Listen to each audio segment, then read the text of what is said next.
భారత communist party CPI పూర్వ ప్రధాన కార్యదర్శి కామ్రేడ్ సురవరం సుధాకర్ రెడ్డి గారు మరణించి సంవత్సరం అయినటువంటి సందర్భంగా వారి 1వ వర్ధంతి సభను విజయవాడలో భారత కమ్యూనిస్టు పార్టీ సిపిఐ నేతృత్వంలో పెద్ద ఎత్తున నిర్వహిస్తూ ఉన్నాం.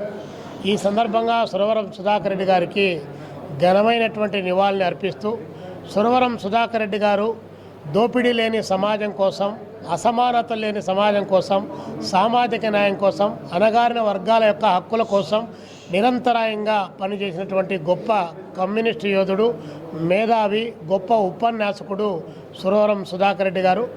ఈ సందర్భంగా సురవరం సుధాకర్ రెడ్డి గారు ఏ దోపిడీ లేని సమాజం అయితే, ఏ అంతరాలు లేని సమాజం అయితే ఆశించారో అది నేటికి కూడా అమలు కానటువంటి దశలో నేడున్నటువంటి కమ్యూనిస్టులు, యువతరము వారి ఆశయాలను పుణికిపుచ్చుకొని భవిష్యత్తులో ఆ సమాజ నిర్మాణం కోసం నిరంతరాయంగా పనిచేయాలని చెప్పేసి ఈ సందర్భంగా విజ్ఞప్తి చేస్తూ ఉన్నాం.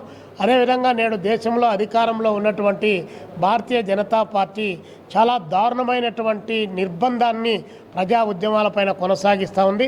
నిన్నటికి నిన్న రాజస్థాన్లో అభిజిత్ దీప్కే ఏదైతే సిజేపీ పార్టీ ఉందో, స్కూల్లో విద్యా సంస్థలు సరిగా ఉన్నాయా లేదా అని చెప్పేసి ఆ వైపున ప్రయాణం చేసి అక్కడ ఉన్నటువంటి స్కూల్ యొక్క పరిసరాలను పరిశీలించడానికి పోయినటువంటి విద్యార్థులపైన, యువజనులపైన, సిజేపీ కార్యకర్తలపైన బీజేపీ, ఆర్ఎస్ఎస్ గుండాలు దాడి చేయడాన్ని తీవ్రంగా వ్యతిరేకిస్తూ ఉన్నాం, నిరసిస్తూ ఉన్నాం. అంటే మీ దగ్గర సౌకర్యాలు సరిగా లేవు, మీరు ఇచ్చిన వాగ్దానాలు అమలు కాలేదని చెప్పేసి ప్రభుత్వానికి విజ్ఞప్తి చేయడానికి పోతే కూడా ఇంత దారుణంగా ఈ దేశంలో దాడులు చేస్తారని చెప్పి మేము అడుగుతా ఉన్నాం. అదే సందర్భంలో ఈ దేశంలో ఒక అప్రకటిత ఎమర్జెన్సీ విధానం కొనసాగుతుందన్న దానికి ఇది ప్రత్యక్ష నిదర్శనం కాదా అని చెప్పి అడుగుతా ఉన్నాం. దేశ ప్రధానమంత్రి నరేంద్ర మోడీ గారు దాదాపు 1,16,000 పాఠశాలలు మూతవేసినటువంటి పరిస్థితి. మరి అలాంటి సందర్భంలో ప్రభుత్వ విద్యా వ్యవస్థ కూనారెళ్ళిపోతున్నటువంటి నేపథ్యంలో సిజేపీ కార్యకర్తలు కానీ, అదేవిధంగా దేశంలో ఉన్నటువంటి అభ్యుదయ విద్యార్థి యువజన సంఘాలు కానీ వాటిపైన పరిశీలన చేస్తే ఇట్లా దాడులు చేయడాన్ని భారత ప్రధానమంత్రి నరేంద్ర మోడీ గారు, అమిత్ షా గారు సమర్థిస్తున్నారా?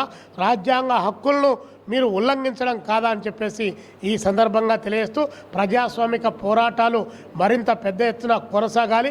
భారత రాజ్యాంగం ఇచ్చినటువంటి స్వేచ్ఛ, సమానత్వం, సౌభ్రాతృత్వం మరింత పెద్ద ఎత్తున కాపాడుకునేటువంటి నేపథ్యంలో సురవరం సుధాకర్ రెడ్డి గారు ఏ ఆశయం కోసం అయితే అలాంటి వాటి లక్ష్యాలుగా పోరాటం చేశారో వాటిని మరింత పెద్ద ఎత్తున కొనసాగిస్తామని చెప్పి ఈ సందర్భంగా తెలియజేస్తాం.